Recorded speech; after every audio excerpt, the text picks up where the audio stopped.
A veces, la vida cambia en menos de un minuto. En mi caso, fue en los 20 segundos que tardó el ascensor en subir del primer al séptimo piso. Subí con las bolsas del mercado, pensando en mi nieta y en el guiso que haría para la cena. Todo era normal, rutinario, casi aburrido, hasta que el ascensor se detuvo en el cuarto piso y entró mi vecino nuevo, Sergio Vidal, un hombre de unos 50 años, tranquilo, de voz suave, que siempre me saludaba con educación. Pero esa tarde no me miró a los ojos. Tenía la respiración agitada y las manos le temblaban. Mientras el ascensor volvía a cerrarse, me entregó discretamente un pequeño papel doblado en 4 partes. Sus dedos rozaron los míos y supe que algo no estaba bien.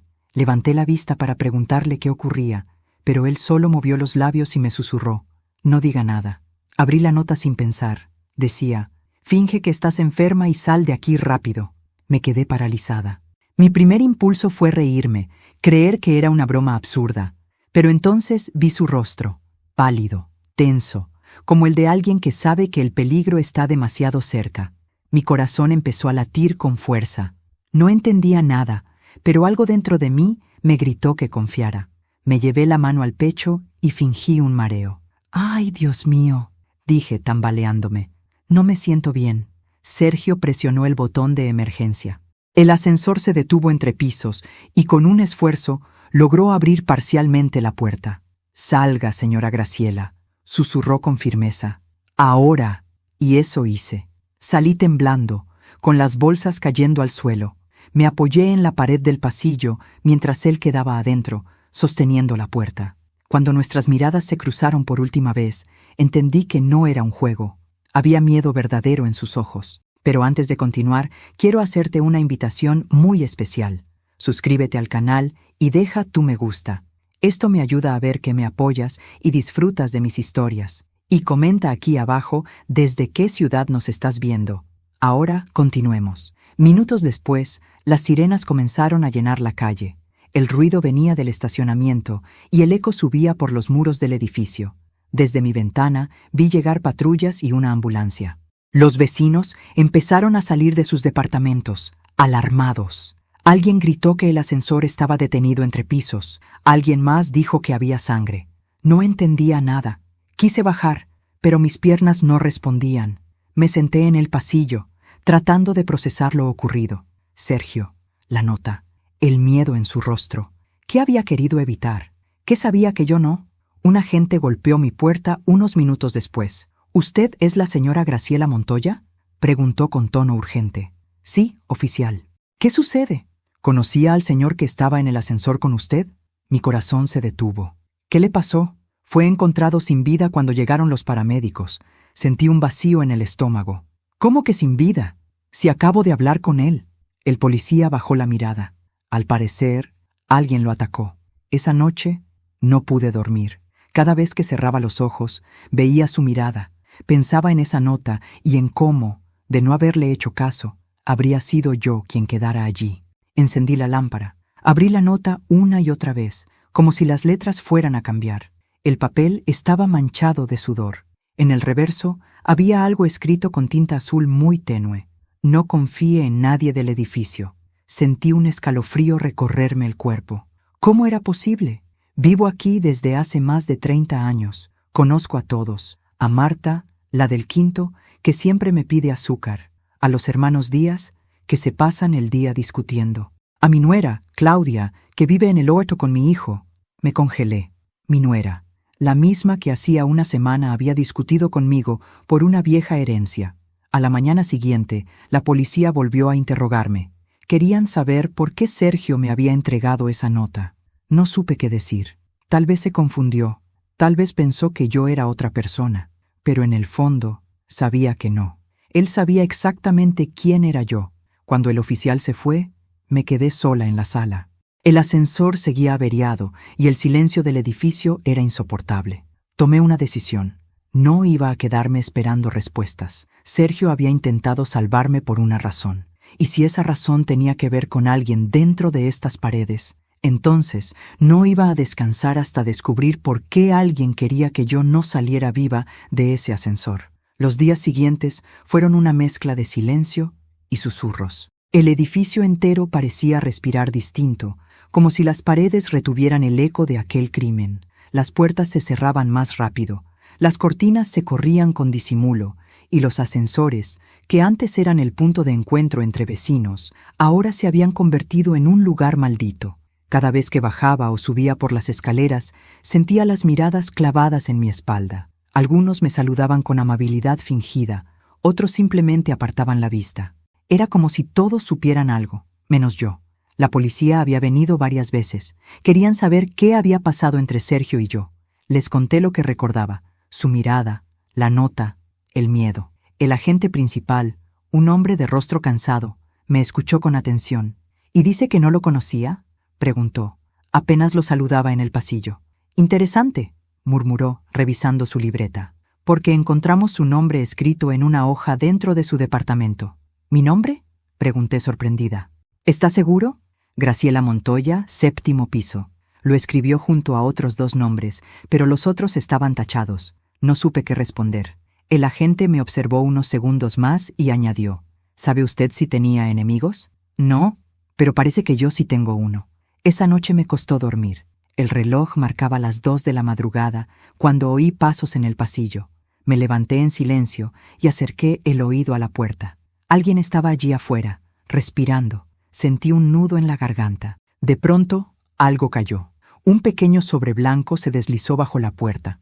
Esperé unos segundos antes de recogerlo. No tenía remitente. Lo abrí con manos temblorosas. Dentro había una hoja doblada y un recorte de periódico. El recorte hablaba del asesinato de un empresario envuelto en un escándalo financiero. En la hoja, con letra apurada, alguien había escrito: «Todo comenzó con la herencia de tu marido. No confíes en nadie». Dejé caer el papel. Mi marido, Eduardo Montoya, había muerto hace 6 años. La herencia había sido motivo de discusiones con mi hijo y con su esposa, Claudia. Ella había insistido en vender los terrenos familiares, pero yo me había negado. Esa disputa rompió la poca relación que teníamos. ¿Qué tiene que ver Eduardo con esto?, me pregunté en voz baja. A la mañana siguiente bajé al vestíbulo del edificio. Allí estaban los vecinos, reunidos como cuervos sobre un secreto. Marta, la del quinto, me miró con curiosidad. «Graciela, ¿ya supiste? ¿Qué cosa?» El hombre que murió en el ascensor era contador. Dicen que trabajaba para una mujer del 8º piso. Sentí un escalofrío. ¿Del 8º? Sí, Claudia Ríos. ¿No es tu nuera? No respondí. Solo asentí, intentando que no se notara el temblor en mis manos. Regresé a mi departamento con la mente girando. Sergio, la nota, el asesinato, el contador. Todo empezaba a conectarse, pero aún no entendía cómo. Esa tarde decidí ir al departamento de mi hijo. Daniel me recibió con una sonrisa cansada. «Mamá, qué sorpresa. Pasa, por favor». La casa estaba impecable, como siempre. Claudia, su esposa, apareció unos segundos después, vestida con una bata de seda, sonriendo con frialdad. «Qué gusto verte, suegra. ¿A qué debemos el honor? Solo quería saber si supieron algo de lo del ascensor», respondí, midiendo mis palabras. «Terrible, sí», dijo ella, fingiendo horror. «Ese hombre era mi contador». Me quedé helada. ¿Tu contador? Sí. Me llevaba algunos asuntos, cosas menores, nada importante. Dijo eso mientras evitaba mirarme a los ojos. Daniel intervino. «Mamá, no empieces, por favor». «No empiezo nada, hijo. Solo pregunto». «De verdad, no hay nada raro», añadió Claudia, sonriendo. «Ese hombre tenía enemigos. No me sorprende que haya terminado así». Me despedí rápido, con el corazón acelerado. No sabía si era mi imaginación, pero había algo en su tono, una seguridad inquietante, como si supiera más de lo que decía.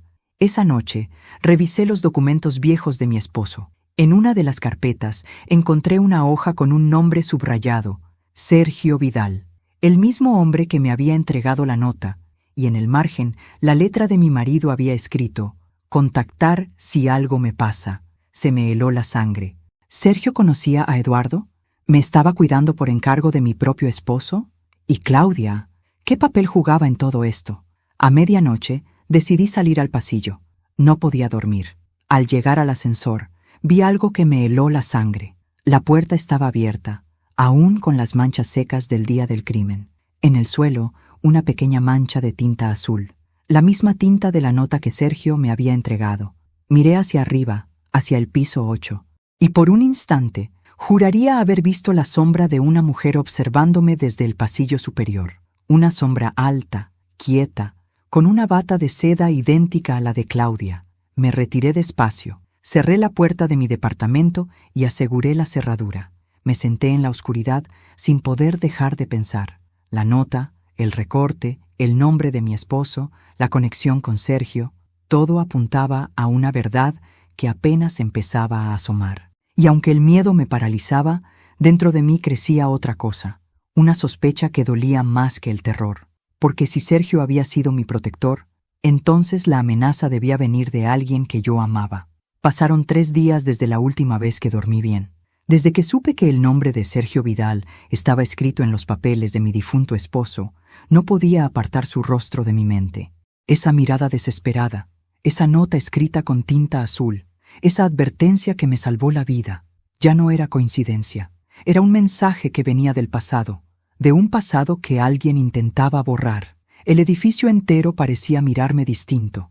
En el ascensor, ahora reparado, nadie decía una palabra. Todos bajaban la vista, fingiendo que no sabían nada. Pero yo los observaba, a Marta, que cada día pasaba más tiempo espiando por la mirilla, a los hermanos Díaz, que se habían vuelto amables de repente, casi serviles, y sobre todo a Claudia, que cada vez que me cruzaba fingía cordialidad, pero no podía ocultar ese brillo nervioso en los ojos. Sabía algo, lo sentía. Decidí ir al cuarto de mantenimiento del edificio, donde estaban las cámaras de seguridad. Conocía al encargado, Luciano, un joven de 20 y tantos años, callado y servicial. Cuando le pedí que me mostrara las grabaciones del día del asesinato, dudó. «No sé si debería hacerlo, señora Graciela». «Mira, hijo», le dije con voz baja, «ese hombre me salvó la vida. Solo necesito entender por qué». Luciano asintió, cerró la puerta, encendió la pantalla y comenzó a reproducir las imágenes. El video mostraba el pasillo del 4º piso. Sergio entraba al ascensor, luego yo, y después, nada. La grabación se detenía justo antes de que él me entregara la nota. «¿Ves?», dijo Luciano. «Hay un corte de 5 minutos. ¿Y quién puede acceder a esas grabaciones? Solo el administrador y, bueno, algunos propietarios, si lo piden con autorización». «¿Propietarios como quién?» «Por ejemplo, la señora Claudia Ríos». El corazón me dio un vuelco. ¿Mi nuera? Sí. Pidió acceso hace 2 semanas para revisar un supuesto robo en su departamento. No dije nada. Luciano siguió buscando entre los archivos y encontró algo más. «Mire esto», dijo, ampliando la imagen.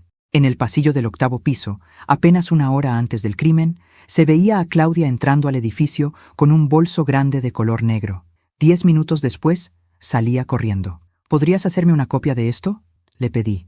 «Por supuesto. Pero tenga cuidado, señora. No todos en este edificio son lo que parecen». Esa tarde regresé a casa con la memoria USB en el bolsillo. La miraba como si fuera una bomba de tiempo, la prueba de que algo terrible había estado frente a mí sin que lo viera. Encendí la computadora y revisé la grabación una y otra vez. Ahí estaba Claudia, su andar apresurado, su rostro oculto tras unas gafas oscuras, el bolso presionado contra su cuerpo. Y algo más. Cuando salía del edificio, miraba hacia arriba, hacia mi ventana. El miedo se mezclaba con la ira. Si Sergio estaba conectado con mi esposo y Claudia había estado en el edificio ese día, entonces no había sido un asesinato al azar. Había sido una advertencia fallida. Y yo había sido el blanco original. Decidí guardar las pruebas en un sobre sellado, junto con la nota que Sergio me había dado. Las escondí en el doble fondo de un cajón. Pero esa noche, alguien entró en mi departamento. El ruido me despertó cerca de las 2 de la mañana. Era un sonido leve, casi imperceptible, el crujir del parquet en la sala. Me levanté sin encender la luz, descalza, con el corazón latiendo a 1000. Desde la penumbra, vi una sombra moverse cerca del escritorio. No podía distinguir quién era, pero vi su silueta, delgada, femenina, y en su mano brillaba algo metálico, una llave.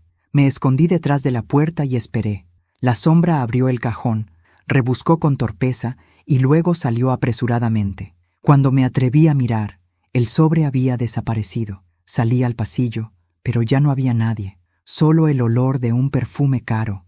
el mismo que Claudia usaba desde que se casó con mi hijo. A la mañana siguiente, la llamé. «Claudia, necesito hablar contigo», le dije con calma. «¿Ahora? Estoy ocupada. Será rápido. Es sobre Sergio». Hubo un silencio al otro lado del teléfono. «¿Qué tiene que ver conmigo ese hombre?», preguntó con voz tensa. «Tú dime», cortó la llamada. Esa noche, el miedo se convirtió en determinación. Si alguien había robado las pruebas, significaba que tenía razón. Significaba que alguien temía lo que yo sabía. Y esa persona no solo quería borrar huellas, quería borrar mi voz. Volví a llamar a Luciano. «Necesito que copies todo el sistema completo, las grabaciones de las últimas 3 semanas», le pedí. «¿Qué está pasando, señora?». «Lo mismo que pasa cuando la verdad empieza a salir a la luz. El miedo cambia de dueño». A las pocas horas, recibí un mensaje anónimo en mi celular. «No busque más. Su curiosidad la va a matar, igual que a Sergio». El número era desconocido. Miré la pantalla con las manos temblando. Sentí como una corriente helada me recorría el cuerpo. Borré el mensaje y apagué el teléfono. Me quedé mirando por la ventana, hacia el piso 8, donde la luz del departamento de Claudia seguía encendida. Detrás de esa ventana, sabía que alguien me observaba también. Alguien que ya no temía ensuciarse las manos. Y esa noche lo decidí. Si querían silenciarme, iban a tener que escucharme gritar primero. La verdad no llega de golpe. Se filtra, lenta, como el agua por una grieta, hasta que finalmente lo empapa todo. Y cuando ya es demasiado tarde para detenerla, te das cuenta de que aquello que creías tu vida era, en realidad, un escenario donde otros movían los hilos. Después del mensaje anónimo, supe que no podía confiar en nadie. Claudia no contestó mis llamadas. Daniel, mi hijo, seguía sin sospechar nada. Y Sergio seguía muerto. Pero en cada rincón de esta casa, algo me decía que su historia aún no había terminado. Esa mañana fui a la biblioteca de mi esposo. Desde su muerte, no había vuelto a entrar allí. El aire olía a papel viejo y madera. En su escritorio, cubierto con una capa de polvo, había carpetas con su letra inconfundible. Las abrí una a una, hasta que encontré un sobre cerrado con mi nombre. «Graciela, si algo me pasa, busca a Sergio Vidal. Es el único en quien confío». Sentí un escalofrío. Todo estaba conectado. Eduardo lo había conocido, quizá incluso trabajado con él. ¿Pero en qué? Entre los documentos hallé una carpeta más gruesa, marcada con un nombre que ya empezaba a odiar: Claudia Ríos. Dentro había copias de contratos, transferencias y fotografías. Y allí, por fin, la verdad comenzó a tomar forma.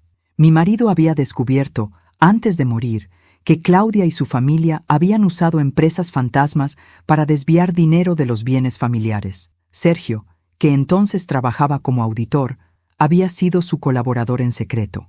Cuando Eduardo enfermó, quiso denunciar todo, pero no alcanzó a hacerlo. Murió en un accidente de auto, del que ahora empezaba a dudar. La rabia me recorrió el cuerpo como fuego. Durante años había creído que la muerte de mi esposo fue un golpe del destino. Pero ahora comprendía que alguien lo había empujado a ese destino.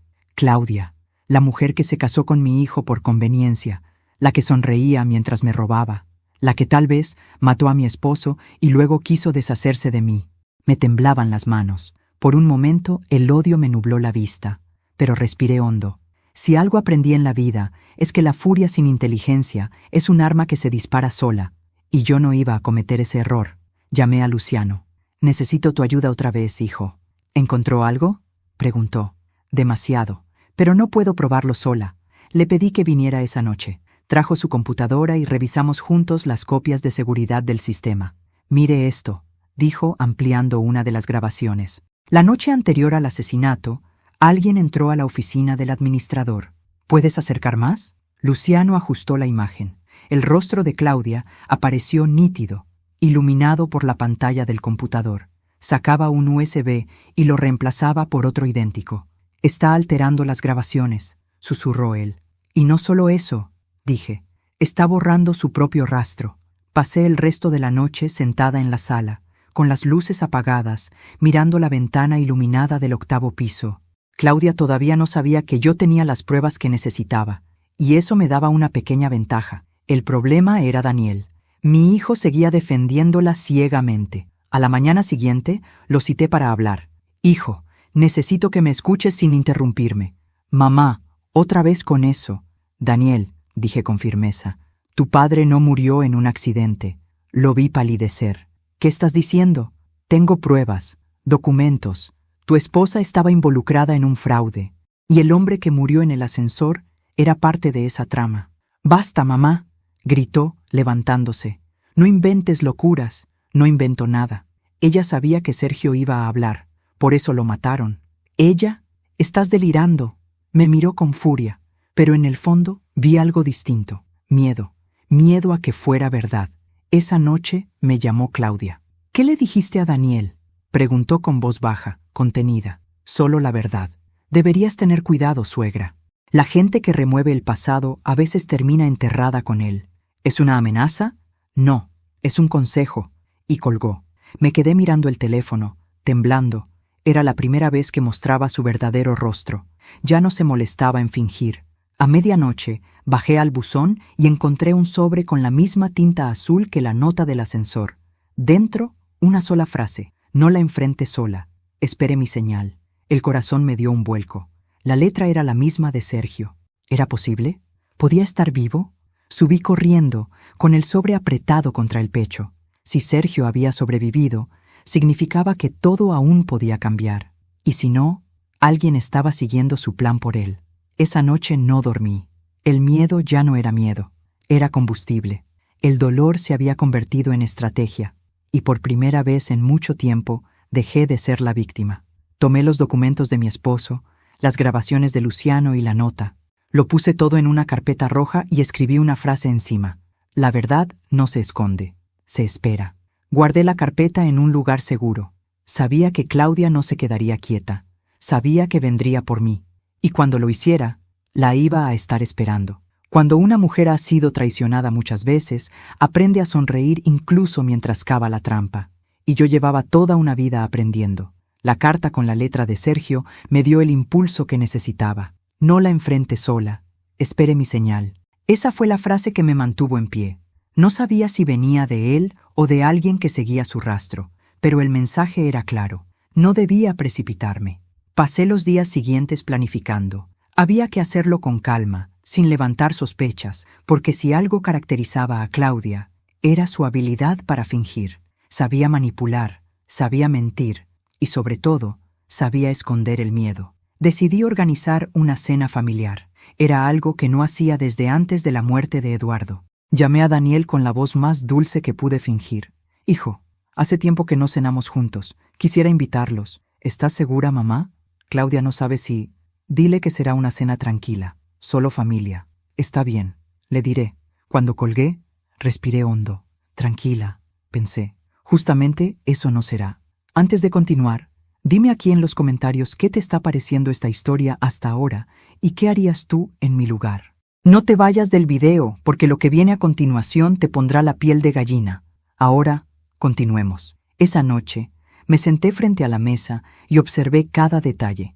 Mantel blanco, copas limpias, velas encendidas. Nada debía parecer fuera de lo normal, pero bajo el mantel, en una carpeta negra, descansaban las pruebas, los documentos que mi marido había guardado, las fotos, las grabaciones y las copias que Luciano había recuperado del sistema. Cuando escuché el timbre, mi corazón dio un salto. Daniel entró primero, sonriendo. Detrás, Claudia, con su vestido rojo y esa mirada calculada que siempre me recordaba a un gato observando a su presa. «Qué lindo todo, suegra», dijo, rozando con los dedos la vajilla.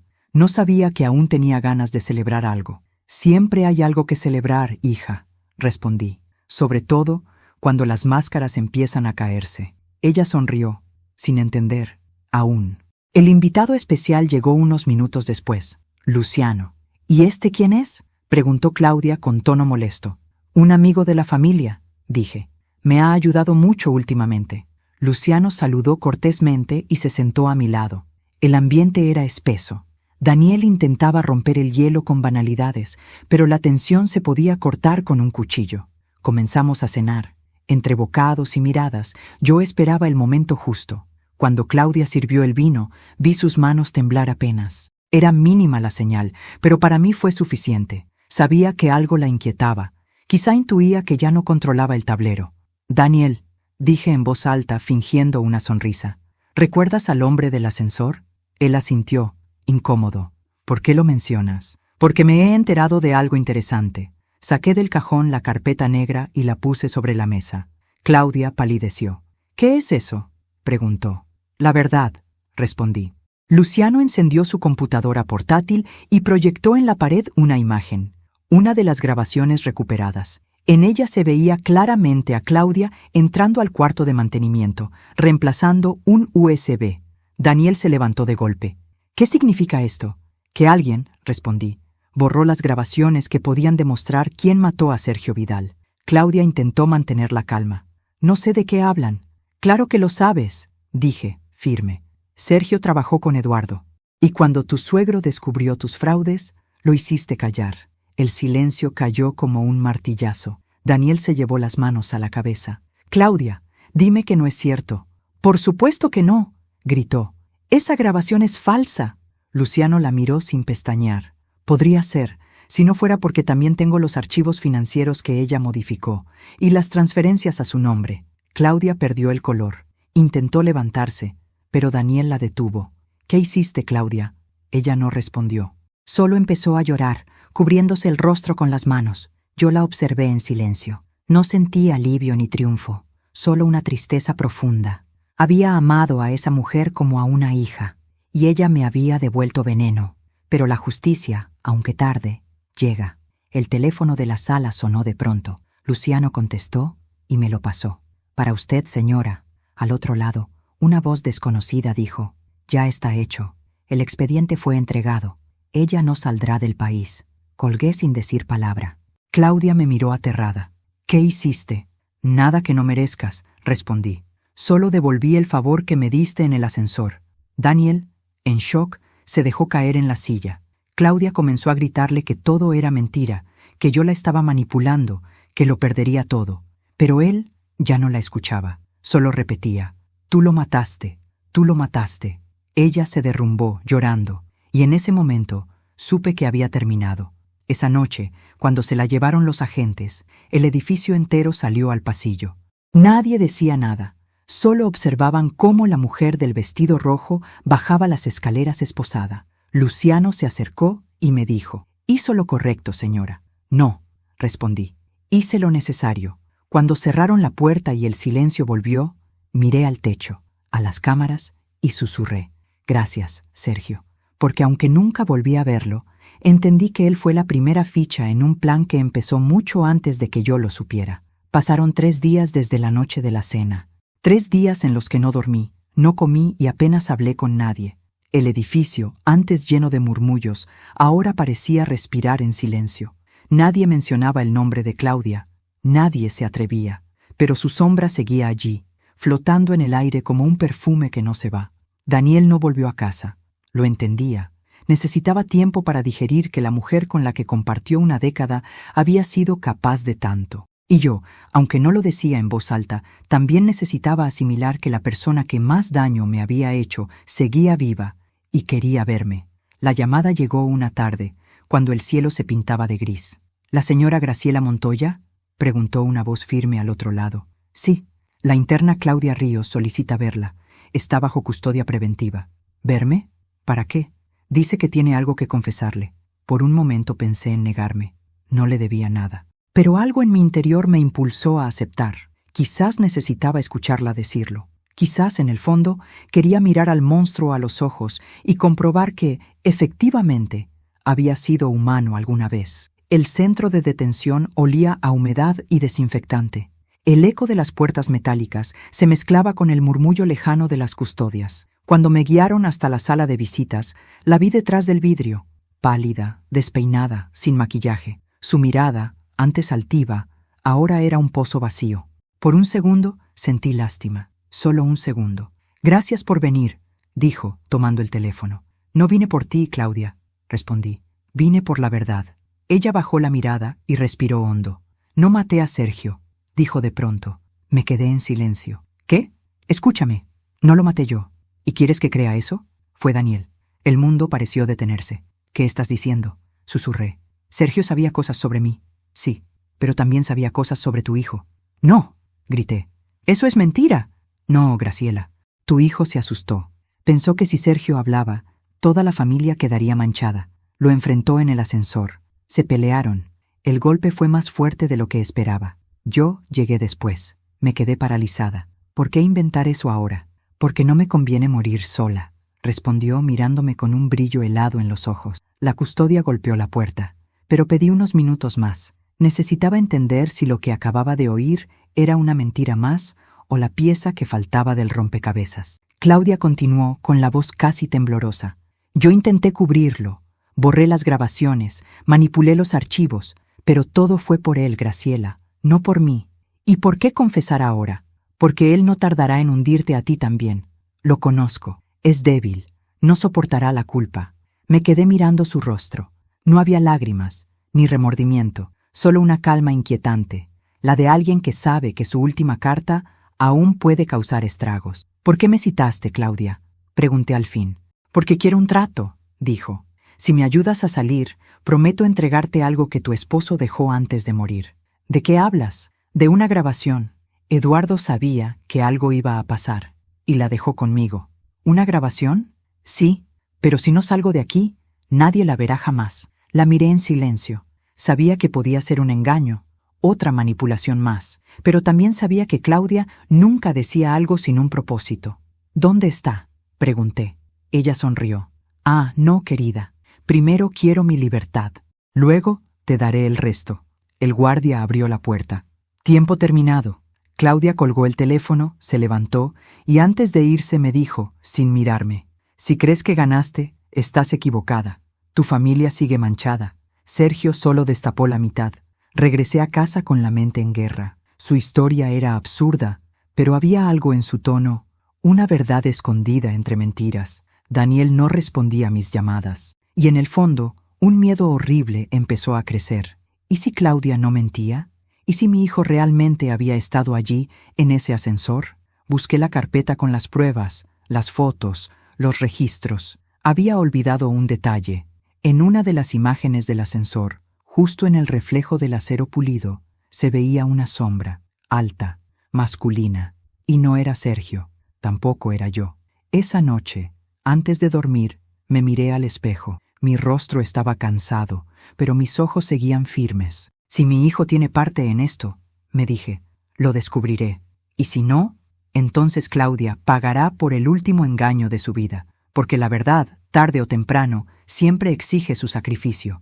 Hay silencios que pesan más que cualquier palabra, silencios que no son pausa, sino sentencia. Y desde la visita a la cárcel, el silencio de mi hijo Daniel se convirtió en el sonido más insoportable de mi vida. No volvió a llamarme, no respondió mis mensajes, ni siquiera vino a buscarme. Durante días, viví entre dos certezas que se peleaban en mi cabeza. Una parte de mí creía que su silencio era culpa, y la otra, que era miedo. Miedo de lo que yo pudiera saber. La verdad empezó a desmoronarse frente a mí poco a poco, como una pared que lleva años agrietándose hasta que de pronto se cae. Las pruebas, los nombres, las miradas y la grabación del ascensor. No sé cuántas veces la vi, pero cada vez que lo hacía, una parte de mí se moría un poco más. En el reflejo del acero, detrás de Sergio, se veía una silueta, alta, masculina. No era nítida, pero había algo en su manera de moverse, en la curva de los hombros, en la forma en que inclinaba la cabeza, algo que me resultaba demasiado familiar. Detuve la grabación, amplié la imagen, y lo supe. Era Daniel. El corazón me latió tan fuerte que sentí que me iba a romper el pecho. No podía respirar. Por un momento pensé que el alma se me saldría por la boca.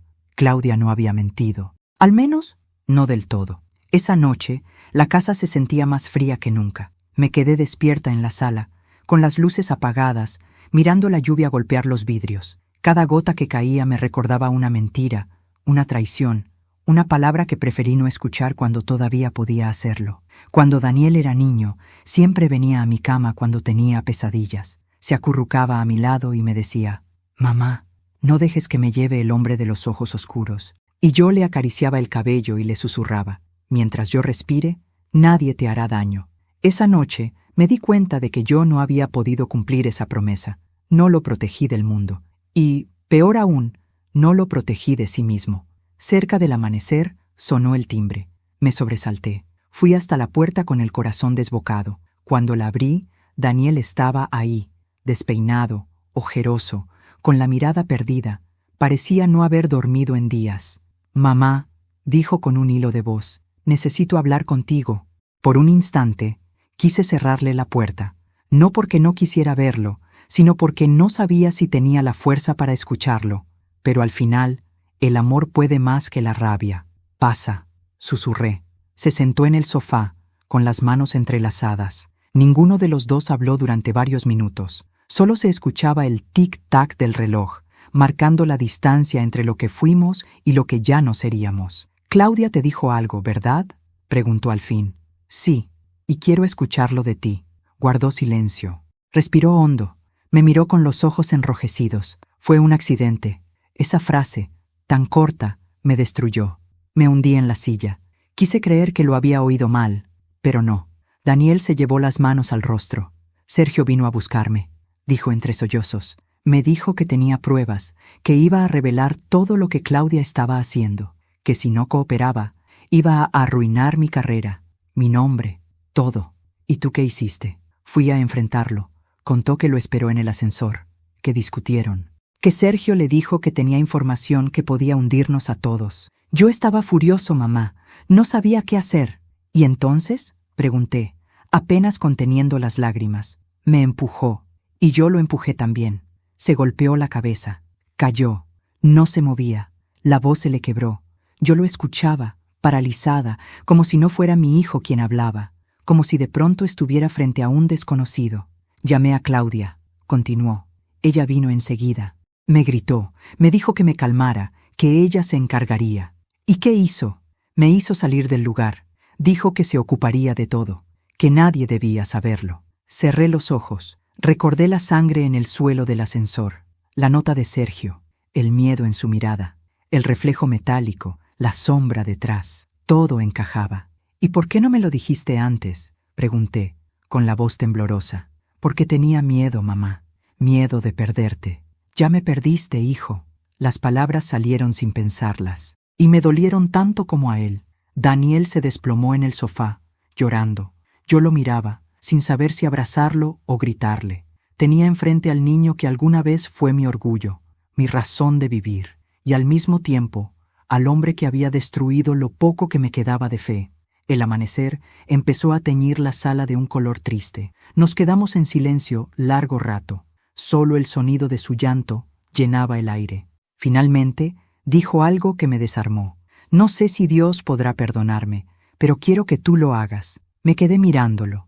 Él esperaba una respuesta, pero no se la di enseguida. El perdón, qué palabra tan grande.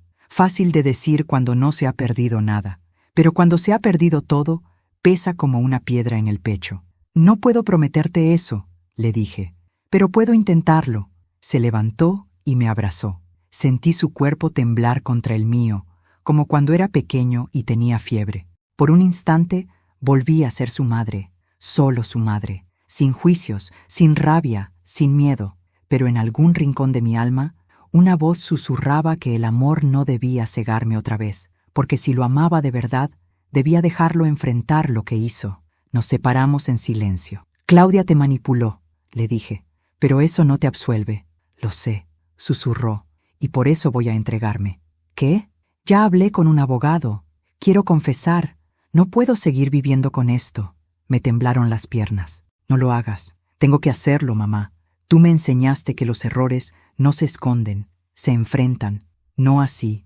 No hay otra forma». Sus ojos estaban llenos de lágrimas, pero también de una paz que no había visto en años, y entendí que ya no podía detenerlo. Esa noche, después de que se fue, la casa volvió a quedar en silencio. Un silencio nuevo, distinto. No era el de la culpa ni el de la tristeza. Era el silencio previo al juicio final. Me senté frente al retrato de Eduardo, mi esposo. Le hablé en voz baja, como si pudiera escucharme.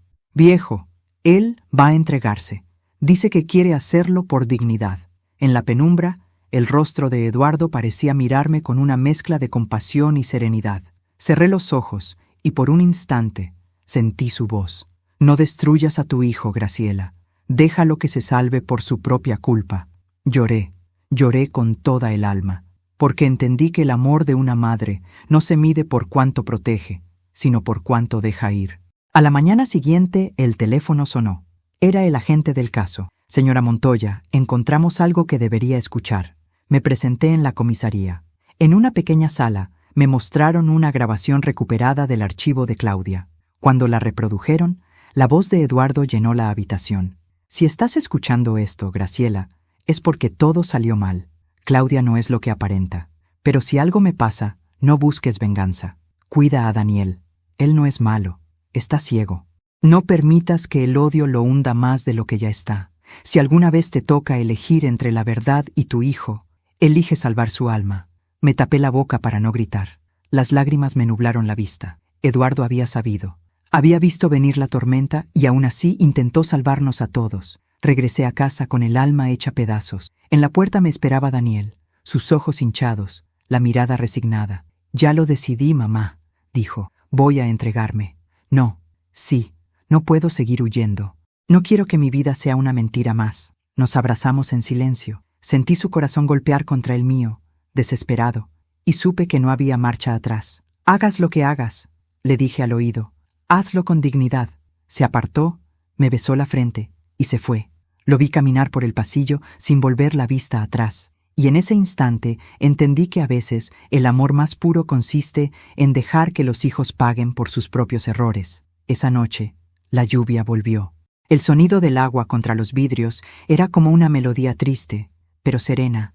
Encendí una vela y me senté frente al retrato de Eduardo. «Lo cuidé, viejo», le dije, «como me pediste, pero también lo dejé ir». La llama titiló suavemente, como si me respondiera, y entonces lo comprendí todo. La redención no siempre viene con gloria ni con absolución. A veces llega en silencio, en forma de entrega, en la aceptación de que nadie escapa de su propia sombra. Me levanté, abrí la ventana y dejé que entrara el aire fresco de la madrugada. Respiré profundo. Por primera vez en mucho tiempo sentí paz, porque entendí que el perdón no borra el dolor, pero te permite vivir sin que te consuma. Y esa noche, mientras la ciudad dormía, me di cuenta de que yo también estaba lista para empezar de nuevo. Dicen que la verdad llega siempre tarde, pero lo que nadie te dice es qué hacer cuando por fin llega. Porque cuando la verdad toca la puerta, no trae alivio, trae consecuencias. La mañana después de que Daniel se entregara, desperté con una sensación extraña. No era tristeza ni alivio. Era como si, por primera vez en años, mi alma tuviera espacio para respirar. Sin embargo, la paz era incompleta, porque aún faltaba entender qué había pasado realmente en ese ascensor. ¿Por qué Sergio me había dejado aquella nota? ¿Y por qué, incluso después de muerto, seguía sintiendo que él me protegía? Esa tarde, mientras ordenaba el escritorio de Eduardo, encontré un pequeño llavero de metal con el nombre Vidal grabado en el reverso. Era tan simple que al principio no le di importancia, pero algo en mi interior me hizo girarlo. En la parte interna había una ranura diminuta. Metí una aguja y saltó una tapa escondida. Dentro, una tarjeta de memoria. La encendí en la computadora. Había un solo archivo, sin nombre. Le di clic.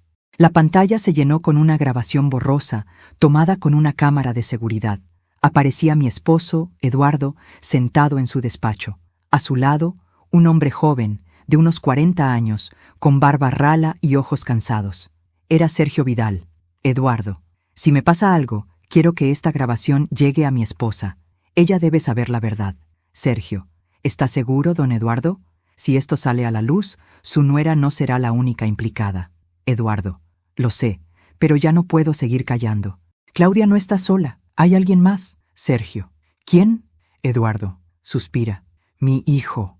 Me tapé la boca. El corazón me golpeó con tanta fuerza que tuve que sentarme. Seguí mirando. Eduardo, Daniel firmó documentos sin saber lo que hacía. Ella lo usó, pero si esto continúa, terminará arruinando su vida. Si tú puedes proteger a Graciela y a él, hazlo. Sergio, haré lo que pueda, pero si algo le ocurre, sabrán que fue ella. Eduardo, y si yo muero, dile a Graciela que no fue un accidente. El video se cortó. Me quedé mirando la pantalla durante varios minutos, incapaz de moverme. Sergio había sido el guardián de mi esposo, y después, el mío.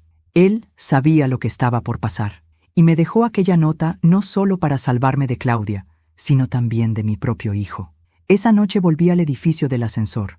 Necesitaba mirar ese lugar una última vez. El administrador me permitió pasar, aunque ya lo habían sellado. El pasillo estaba vacío. Las luces parpadeaban con un zumbido suave. El ascensor permanecía cerrado, pero la sangre, ya seca, seguía marcando el suelo como una cicatriz. Me arrodillé frente a la puerta y apoyé la frente contra el metal frío. «Gracias, Sergio», susurré, porque ahora entendía todo. 10 minutos después de que me entregó la nota, cuando salí corriendo de allí fingiendo estar enferma, él no bajó solo. Reproduje en mi mente la escena como si estuviera ocurriendo otra vez. El ascensor se cerró. Sergio quedó dentro. Daniel, nervioso, lo esperaba abajo. Discutieron. Sergio trató de protegerme y de advertirle. Daniel, cegado por el miedo, lo empujó. Sergio cayó. Y cuando Claudia llegó, ya era tarde. Ella aprovechó la tragedia para borrar pruebas, manipular grabaciones, eliminar rastros. Y durante todo ese tiempo, yo, ciega por la rabia, la odié sin saber que, en el fondo, ella solo había encubierto el pecado de mi propio hijo. El día siguiente, amaneció con un cielo gris. Recibí una llamada del fiscal. «Señora Montoya, su hijo confesó parcialmente. Dijo que fue un accidente, que no hubo intención. ¿Y qué pasará con él? El juez lo decidirá. Pero sus declaraciones ayudaron a esclarecer la red de corrupción. Gracias a usted, el caso se cerrará con justicia». Colgué el teléfono sin decir nada. Justicia. Qué palabra tan vacía cuando ya se ha perdido todo. Las semanas siguientes fueron un desfile de periodistas, abogados y vecinos curiosos. El edificio se llenó de rumores. Algunos decían que había una maldición. Otros que la vieja del 7º piso, yo, era una bruja vengativa. Aprendí a no escuchar. La gente siempre busca entretenimiento en el dolor ajeno. Pero una mañana, al bajar al buzón, encontré un sobre sin remitente. Dentro había una sola hoja. «Gracias por creer en mí hasta el final. S». No pude evitar sonreír. Era su letra, temblorosa, apurada, pero inconfundible. No sabía si la había dejado antes de morir o si alguien la había puesto allí en su nombre. Pero en el fondo no importaba. Era el cierre que necesitaba. Con el tiempo, Daniel fue condenado a una pena reducida. El juez consideró que no hubo intención de matar. Yo asistí al juicio cada día, sentada en la última fila. No para juzgarlo, sino para acompañarlo, aunque él no siempre se atrevía a mirarme. Durante su última declaración, dijo algo que me hizo llorar. «No pido clemencia, solo quiero que mi madre sepa que todo lo que soy, lo bueno y lo malo, lo aprendí de ella».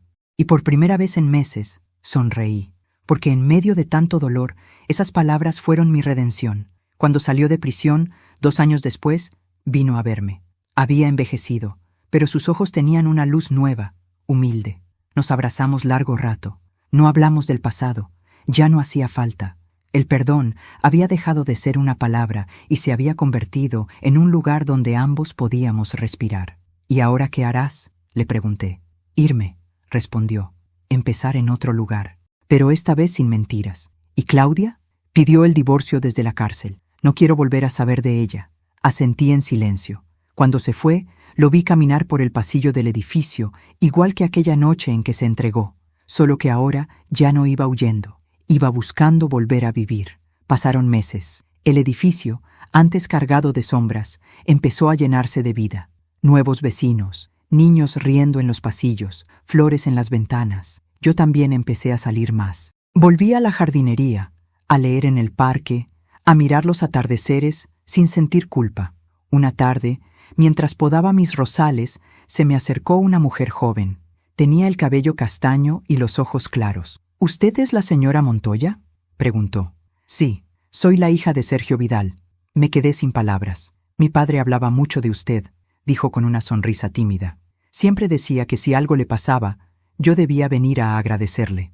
«¿Agradecerme?». «Sí, porque decía que usted representaba lo que él nunca tuvo, una conciencia limpia». Le tembló la voz. Yo le acaricié la mejilla. «No, hija, fue al revés. Él me enseñó a no rendirme. Ella me entregó una cajita pequeña. Esto era suyo. Lo guardó con su nombre. Dentro había un colgante de plata con una inscripción: 10 minutos pueden cambiar una vida. Y entonces lo entendí todo. Sergio había sabido que esos 10 minutos, entre que me entregó la nota y su muerte, serían el punto de quiebre de mi historia. 10 minutos para salir del ascensor, salvarme y empezar a descubrirlo todo. Esa noche encendí una vela por él, y por Eduardo, y por todos los silencios que habían terminado en gritos. Me senté frente a la ventana, mirando las luces de la ciudad, y pensé en lo que habíamos vivido, en cómo la vida puede torcerse con una sola decisión, en cómo el amor y la culpa pueden confundirse, y en cómo, a pesar de todo, siempre existe una forma de redimirse. A veces me preguntan si me arrepiento de haber destapado toda esta historia. Les digo que no, porque la verdad duele, sí, pero la mentira envenena lento. Y prefiero una herida limpia que una vida podrida de secretos. Mi hijo ahora vive lejos, me llama cada semana. Tiene una voz distinta, más tranquila, más serena. A veces me envía cartas, siempre firmadas igual: tu hijo, el que aprendió a decir la verdad. Y cada vez que las leo, siento que, de algún modo, también Eduardo y Sergio descansan en paz. Hoy, mientras escribo estas últimas líneas, el sol entra por la ventana. El ascensor del edificio vuelve a funcionar. Ya nadie le teme. A veces escucho a los niños jugar cerca de él, reír sin saber todo lo que ese lugar ocultó alguna vez. Yo los miro desde mi balcón, con una taza de té caliente en las manos, y pienso que quizás la vida sea eso, un ascensor que sube y baja, llevándonos por momentos que creemos eternos, hasta que alguien nos deja una nota que cambia el rumbo. Sonrío, cierro los ojos y susurro: gracias, Sergio. Gracias, Eduardo. Gracias, vida. Porque 10 minutos después, entendí que no se trata de cuánto dolor podamos soportar, sino de cuánto amor somos capaces de conservar después de perderlo todo. Dicen que cuando una mujer llega a cierta edad, ya no teme a nada. No es verdad. Solo aprende a temer de otra forma. Ya no teme al dolor ni a la soledad. Teme a olvidar quién fue. Yo, Graciela Montoya, pasé por la oscuridad más profunda que una madre puede imaginar. Vi morir a un hombre bueno. Descubrí la traición en mi propia casa. Y entendí que el amor, ese que creemos eterno, también puede volverse un arma si se usa mal. Durante años pensé que la vida me había quitado demasiado. Pero ahora sé que en realidad me estaba devolviendo lo esencial: la verdad, aunque duela, la libertad, aunque tarde, y la paz, aunque llegue en silencio. El perdón no significa olvidar, significa recordar sin que el recuerdo te destruya. Y cuando logras eso, cuando puedes mirar atrás sin rencor, entonces, por fin, la vida te devuelve la sonrisa. A veces me despierto en la madrugada y me quedo mirando la ventana. El edificio duerme. Las luces del ascensor parpadean suavemente y pienso que, en algún lugar, Sergio y Eduardo siguen velando por mí. Quizá también sonríen, sabiendo que su sacrificio no fue en vano. Mi hijo, Daniel, ahora vive lejos. Nos escribimos cartas cada semana. No hay reproches, solo palabras simples, humanas, sinceras, porque aprendimos, los dos, que la verdad, por cruel que sea, une más que cualquier mentira bien dicha. Y si algo puedo dejarte hoy, a ti que estás escuchando mi historia, es esta enseñanza: no dejes que el miedo te haga callar. No permitas que la culpa de otros te robe la voz. Y sobre todo, no confundas amor con obediencia. El amor verdadero nunca te obliga a renunciar a ti misma.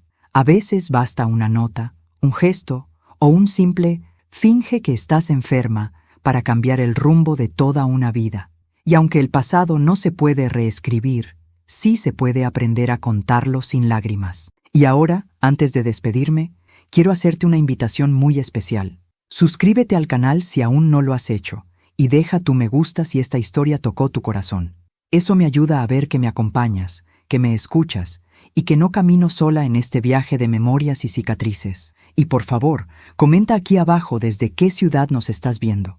Me encantará leerte, saber desde dónde llega tu voz, porque cada historia, cada comentario, es una prueba de que todavía hay personas que sienten, que lloran y que creen en la fuerza de la verdad. Soy Graciela Montoya, y esta fue mi historia, una historia de dolor, redención y amor verdadero. Gracias por escucharme. Gracias por quedarte hasta el final. Y recuerda, la verdad puede tardar, pero siempre llega.